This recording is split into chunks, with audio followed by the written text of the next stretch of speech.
নমস্কার বন্ধুরা, আজ চলে এসেছি একটা নতুন রেসিপি নিয়ে। আজকে বানাবো চিড়ের পোলাও।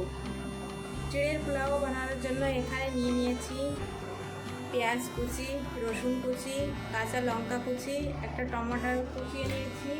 এখানে কিছু চিড়ে ধুয়ে পরিষ্কার করে নিয়েছি। এখানে মটরশুঁটি নিয়ে নিয়েছি। এখানে একটা ম্যাগি মশলা নিয়ে নিয়েছি। আপনারা দেখতে থাকুন। তেল দিয়ে দিয়েছি।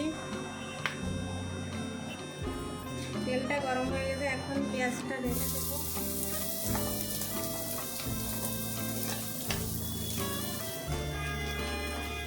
পেঁয়াজ রসুনটা একসঙ্গে দিয়ে দেবো। বন্ধুরা, এখন কাঁচা লঙ্কা আর টমেটোটা দিয়ে দেবো।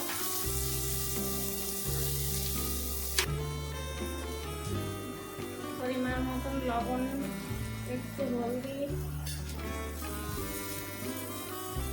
মটরশুঁটিটা ঢেলে দেবো।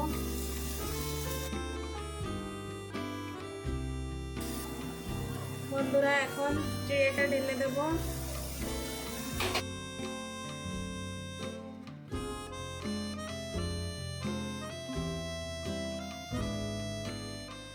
বন্ধুরা, এখন আমার পোলাওটা হয়ে গেছে চিড়ের। এখন আমি ম্যাগি মশলাটা ঢেলে দেবো, ঢেলে নামিয়ে নেব।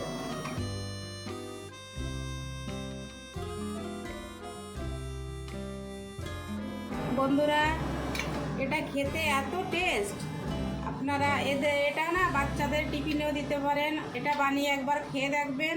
আর আপনাদের যদি ভিডিওটা ভালো লাগে তাহলে সাবস্ক্রাইব করবেন, লাইক করবেন, শেয়ার করবেন।